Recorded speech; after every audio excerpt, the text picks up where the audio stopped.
नमस्कार दोस्तों, आज हम जानने वाले हैं इस वीडियो में वन नेशन वन इलेक्शन क्या होता है। एक नागरिक होने के नाते और एक मतदाता होने के नाते ये ज़रूरी है कि आप इसके बारे में जानें, क्योंकि अल्टीमेटली आप ही को वोट देना है और आप ही की सहायता से देश चलने वाला है। आज के इस वीडियो में जानेंगे कि आज़ादी के बाद कैसे चुनाव होते थे और वर्तमान समय में कैसे चुनाव होते हैं, और वन नेशन वन इलेक्शन लागू होने के बाद कैसे चुनाव होंगे। इवन इसके लागू होने के बाद इसके क्या फ़ायदे होंगे, इसके क्या नुकसान होंगे, इसके बारे में भी चर्चा करेंगे। और फाइनली इस वीडियो के अंत में मैं अपना भी सुझाव दूंगा कि क्या ये हमारे देश के लिए बेहतर है या नहीं। दोस्तों, वन नेशन वन इलेक्शन का मतलब है कि भारत के राज्यों में जितने सारे चुनाव होने वाले हैं, वो विधानसभा के हो या फिर पंचायती राज के चुनाव हो, उनको लोकसभा के आम चुनाव के साथ संपन्न कराना है। और आपको पता ही है कि लोकसभा का चुनाव और राज्यों के विधानसभाओं का चुनाव 5 साल में होता है, यानी हर 5 साल में एक ही बार चुनाव करा लेना। दोस्तों, लोकसभा का प्रथम आम चुनाव 1951-52 ईस्वी के दौरान हुआ था। उस समय सभी राज्यों के विधानसभाओं का चुनाव भी लोकसभा के चुनाव के साथ ही आयोजित किए गए थे। यानी आज़ादी के बाद जो पहला आम चुनाव हुआ था वो वन नेशन वन इलेक्शन पर ही आधारित था, एक तरह से हम बोल सकते हैं। और ये सिलसिला 1967 ईस्वी तक चला, यानी एक तो 1951-52 के दौरान हुआ, दूसरा 1957 में हुआ, तीसरा 1962 में और चौथा 1967 में। इन चारों वर्षों में पूरे भारत में एक ही साथ चुनाव करवाए गए थे। लेकिन 1967 के बाद 68-69 के दौरान बहुत सारे विधानसभाओं का विघटन पहले ही हो गया, समय से पहले ही हो गया।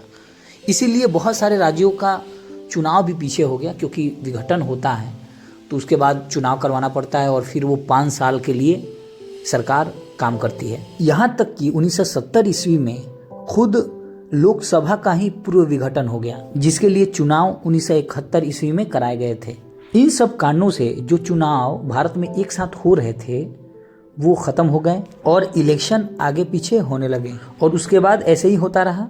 लेकिन पहली बार 1983 में वन नेशन वन इलेक्शन की मांग की गई, और तब से आज तक उसकी मांग जारी है और सरकार उस पर काम भी कर रही है। अब चलिए बात करते हैं कि अगर भारत में वन नेशन वन इलेक्शन लागू हो जाता है तो क्या फायदा होगा। पहला लाभ तो ये होगा कि भारतीय विकास संभावनाओं पर नकारात्मक प्रभाव नहीं पड़ेगा, क्योंकि होता क्या है कि अलग अलग समय में देश में चुनाव होता है, विभिन्न राज्यों में चुनाव हो रहे हैं या फिर लोकसभा का चुनाव आने वाला है, ऐसी समस्या होती है अलग अलग समय पे। तो सारे देश के नेता जो हैं वो उसको देश के लिए काम करना चाहिए या देश के लिए सोचना चाहिए, उस समय वो अपने पार्टी का प्रचार में लग जाते हैं, जिससे जनता का भी ध्यान जो है वो भटक जाता है। अगर 5 साल में एक बार चुनाव होता है तो उन लोगों को एक ही बार इंगेज होना पड़ेगा प्रचार प्रसार में। अब चलिए दूसरे लाभ की बात करते हैं। इसके लागू होने से दूसरा लाभ ये होगा कि लोगों को बार बार आदर्श आचार संहिता का सामना नहीं करना पड़ेगा। चुनावों के दौरान लागू आदर्श आचार संहिता राष्ट्रीय और स्थानीय दोनों स्तरों पर प्रमुख नीतिगत निर्णयों में विलंब का कारण बनती है। यहाँ तक कि चल रही परियोजनाओं में भी बाधा का कारण बनती है। बार बार चुनाव का आयोजन भी राजनीतिक भ्रष्टाचार में योगदान करते हैं। आपने तो इलेक्टोरल बॉन्ड का नाम सुना होगा। नेचुरल सी बात है कि अगर बार बार चुनाव होता है तो राजनीतिक पार्टियों को ज्यादा से ज्यादा धन की आवश्यकता होगी, और ये इलेक्टोरल बॉन्ड के द्वारा ही पूरी होगी। 5 साल में एक बार चुनाव कराने से इसकी आवश्यकता कम हो जाएगी। दोस्तों, आपको पता ही है कि जब चुनाव होने वाला रहता है तो प्रशासन की आवश्यकता पड़ती है, हर जगह पुलिस तैनात करना पड़ता है। अगर बार बार चुनाव होगा तो बड़े पैमाने पर प्रशासन, पुलिस और अर्धसैनिक बलों की तैनाती करनी पड़ेगी हर जगह। इसीलिए अगर एक साथ चुनाव होता है या वन नेशन वन इलेक्शन आ जाता है तो इन लोगों की तैनाती बार बार नहीं होगी, जिससे संसाधनों का इष्टतम उपयोग होगा और कानून प्रवर्तन दक्षता बढ़ेगी। दोस्तों, वन नेशन वन इलेक्शन लागू होगा तो एक और फायदा होगा। वो फायदा ये होगा कि दल बदल विरोधी कानून जो है ना वो और मजबूत होगा। वो कैसे, देखिए, एक साथ चुनाव कराने से प्रतिनिधियों को अपने व्यक्तिगत लाभ के लिए दल बदलना या फिर गठबंधन करना ज़्यादा चुनौतीपूर्ण हो जाएगा। नेचुरल सी बात है कि अगर बार बार चुनाव होगा तो उनके पास ज़्यादा ऑप्शन रहेगा दल बदलने का या गठबंधन करने का, और वही एक बार एक साथ चुनाव होता है तो उनके पास ऑप्शन कम हो जाएगा। इसके लागू होने से फ़ायदा मतदाता को भी होगा, क्योंकि उन्हें बार बार वोट डालने जाना नहीं पड़ेगा। इससे समय की बर्बादी होती है उसको हर 5 साल में एक ही बार जाना होगा वोट डालने, तो लाभ तो ज़रूर होगा। दोस्तों, अभी हमने वन नेशन वन इलेक्शन के लाभ के बारे में चर्चा की, लेकिन दोस्तों इसे लागू करना भी चुनौतीपूर्ण कार्य है। नॉर्मल सी बात है, क्योंकि इसमें बहुत अड़चनें आने वाली है।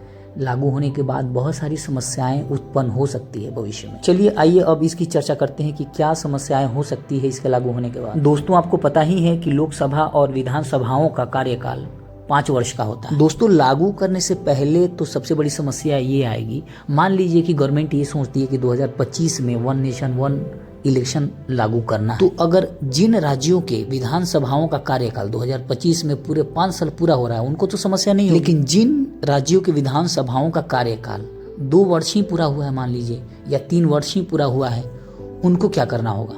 उनको आप किस आधार पे मनाएंगे? उनको तो यही करना पड़ेगा कि अपना पूरा कार्यकाल पूरा होने के पहले ही विघटन करना पड़ेगा और 2025 में फिर एक साथ चुनाव कराना पड़ेगा। दोस्तों, ये काम करना बहुत चुनौतीपूर्ण है, इतना आसान नहीं है। चलिए, ये तो लागू करने से पहले की समस्या है। लागू करने के बाद क्या होगा? अगर विधानसभाओं का विघटन समय से पूर्व ही हो जाता है, फिर वही समस्या आ जाएगी जो 1968-69 के दौरान हुआ था। फिर यही करना पड़ेगा कि जिस राज्य के विधानसभा का विघटन समय से पूर्व ही हो जाता है तो वहाँ राष्ट्रपति शासन लगाना पड़ेगा। मान लेते हैं कि किसी राज्य की विधानसभा का कार्यकाल मात्र 2 साल ही पूरा हुआ है और उसी समय उसका विघटन हो जाता है, तो फिर 3 सालों के लिए राष्ट्रपति शासन वहां लगाना पड़ेगा। तो ये बहुत बड़ी समस्या है। दोस्तों, अगली बड़ी समस्या ये है कि अगर एक साथ चुनाव पूरे भारत में कराया जाता है तो एक ही समय में ज्यादा से ज्यादा संसाधनों की आवश्यकता पड़ेगी, जैसे कि ज्यादा से ज्यादा वोटिंग मशीनों की आवश्यकता पड़ेगी, कर्मियों की आवश्यकता पड़ेगी और सुरक्षात्मक चुनौतियां भी बहुत ज्यादा आएगी। दोस्तों, आपने देखा ही है कि जब भी लोकसभा का चुनाव आता है या फिर बड़े बड़े राज्यों में विधानसभाओं का चुनाव होता है, उस दौरान कई चरणों में चुनाव होता है। इसका कारण क्या है कि जो हमारे पास संसाधन है वो सीमित है। इलेक्ट्रॉनिक वोटिंग मशीन भी इतने संख्या में नहीं है कि हम एक चरण में चुनाव करवा सके। तो आप ही सोचिए कि अगर भारत के सारे चुनावों को एक ही साथ कराया जाए तो कितने चुनौतियों का सामना करना पड़ेगा। दोस्तों, आप तो जानते ही हैं कि संविधान का अनुच्छेद 1 कहता है कि भारत राज्यों का संघ है। तो कुछ लोग मानते हैं कि वन नेशन वन इलेक्शन संविधान के अनुच्छेद 1 के खिलाफ। उनका ये भी मानना है कि एक साथ चुनाव राज्य सरकारों के स्वतंत्रता पर हमला है। साथ साथ कुछ लोग ये भी बोलते हैं कि वन नेशन वन इलेक्शन आ जाता है तो इससे आम जनता को घाटा होगा, क्योंकि अगर बार बार चुनाव होगा तो लोगों को अपनी आवाज उठाने का बार बार मौका मिलेगा। आम जनता को अपनी मांग पूरी करवाने के लिए ज्यादा बार मौका मिलेगा। और बार बार चुनाव होने से विभिन्न पार्टियों के राज्य सरकारें भी अलग अलग प्रकार की स्कीमें लाएंगी और जनता को लुभाने की कोशिश भी करेंगी। इस बहाने जनता को कहीं ना कहीं फायदा ही होगा इनडायरेक्टली, और सरकारों को जनता को खुश करने का दबाव भी रहेगा। कुछ लोगों का मानना है कि अलग अलग समय पर चुनाव होने से आम जनता के स्थानीय मुद्दों पर बात होती है। पार्टियां उन मुद्दों को ध्यान में रखते हुए अपना मैनिफेस्टो तैयार करती है और जब सरकार बन जाती है तो सरकार उन मुद्दों को ध्यान में रखते हुए नीतियां भी बनाती है। अगर सरकारें ऐसा नहीं करती है तो आम जनता के पास अवसर रहता है कि दोबारा चुनाव आए तो उनको समर्थन ना दे। इस प्रकार सरकार की जवाबदेही तय होती है। अगर यदि 5 साल में एक ही बार चुनाव हुए तो निश्चित रूप से सरकार की जवाबदेही कम हो जाएगी। दोस्तों, मैंने अब तक वन नेशन वन इलेक्शन के जो फायदे होने वाले हैं और जो इससे नुकसान होने वाला है उसके बारे में चर्चा किया है। दोस्तों, वन नेशन वन इलेक्शन के संबंध में मेरा भी एक सुझाव है जो मैं आपसे शेयर करना चाहता हूं। दोस्तों, मेरा ऐसा मानना है कि इस समय जब देश की अधिकांश जनसंख्या राजनीतिक रूप से शिक्षित नहीं है, इस परिस्थिति में वन नेशन वन इलेक्शन जैसी व्यवस्था लागू नहीं किया जाना चाहिए जब तक कि एक आम नागरिक पूरी तरीके से राजनीतिक रूप से जागरूक न हो जाए। तो ये था मेरा सुझाव।